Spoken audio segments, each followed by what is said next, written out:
Die Hushpuppies epidemie uit The Tipping Point deur Malcolm Gladwell.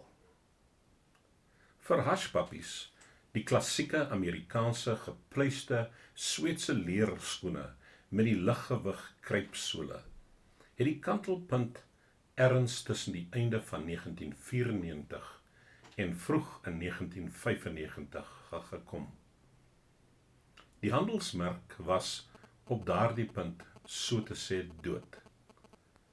Verkope het tot omtrent 30.000 pare per jaar afgeneem, meestal in afgeleë afsetgebiede en klein familiewinkeltjies. Wolverine, die maatskappy wat Hushpuppies gemaak het daaraan gedink om die skoene wat hulle beroemd gemaak het, uit te faseer. Toe het iets vreemds gebeur. By 'n foto-opname het 2 Hushpuppy uitvoerende beamptes, Owen Baxter en Jeffrey Lewis, 'n stylus uit New York raakgeloop. Hy het hulle vertel dat die klassieke Hushpuppies skielik hoogmode in die clubs en kroë in die middestad van Manhattan geword het. Daar is aan ons vertel, het Baxter onthou, dat daar herverkope winkels in die dorp in Soho was, waar die skoene aan die verkoop is. Mense het na die ma en pa winkels toe gegaan, wat steeds die skoene aangehou het, en hulle opgekoop. Baxter en Lewis was aanvanklik dronk geslaan. Dat skoene wat klaarblyklik so uit die mode was, weer mode geword het net nie sin gemaak nie. Daar is aan ons gesê dat selfs Isaac Mizrahi nou die skoene dra, het Lewis gesê. Ek dink dis billik om te sê dat ons destyds geen idee gehad het wie Isaac Mizrahi was nie. Teen die herfs van 1995 het dinge met 'n spoed gebeur. Die ontwerper John Bartlett was die eerste een wat gebel het. Hy wou Hushpuppies in sy lentevertoning gebruik. Toe het 'n ander Manhattan ontwerper, Anna Sui, gebel. Sy wou ook skoene vir haar vertoning in Los Angeles hê. Die ontwerper John Fitzgerald het 'n 25 voet hoë, opblaasbare Basset dashond, die simbool van die Hushpuppy handelsmerk, op die dak van sy Hollywood winkel geplaas en 'n aangrensende kunsgalery afgebreek om dit in 'n Hushpuppy modewinkel te verbou. Terwyl hy nog besig was om die plek te verf en rakke op te sit, het die akteur Pee Wee Herman daar ingeloop en gevra om 'n paar skoene te koop.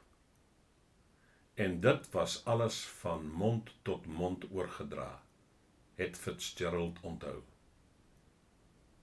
In 1995 het die maatskappy 430.000 paar van die klassieke Hushpuppies verkoop. In die jaar daarna 4 keer soveel. In die jaar daarna nog meer, totdat Hushpuppies weer eens die belangrikste inhoud van die Amerikaanse jongman se klere was. Hushpuppies het die prys gewen vir die beste toebehore by die Raad van Modeontwerpers se pryse toekenning by die Lincoln Center. Die president van die firma het op die verhoog saam met Calvin Klein en Donna Karan opgestaan en 'n prys aanvaar vir 'n prestasie wat, en hy sou die eerste een wees om dit te erken, sy maatskappy amper niks meer te doen gehad nie. Hushpuppies het skielik ontplof, en dit het alles begin met 'n klompie jong mense in die East Village in Soho. Hoe het dit gebeur? Daardie eerste paar jong mense, wie hulle ook al was, het nie doelbewus probeer om die Hushpuppies te adverteer en bekend te maak nie. Hulle het dit gedra juis omdat niemand anders dit wou dra nie. Daarna het die gier na 2 modeontwerpers toe versprei. Hulle het die skoene gebruik om iets anders te smous. Haute couture. Die skoene was 'n blote toeval. Niemand het probeer om vir Hushpuppies 'n tendens te maak nie. Tog, op die een of ander manier was dit presies wat gebeur het.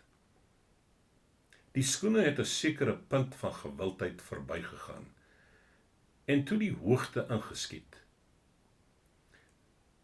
Hoe is dit moontlik dat in die bestek van 2 jaar 'n paar skoene van $30 van 'n handjievol middendorp Manhattan jeugdiges en ontwerpers af aanbeweeg het na elke winkelpromenade in Amerika?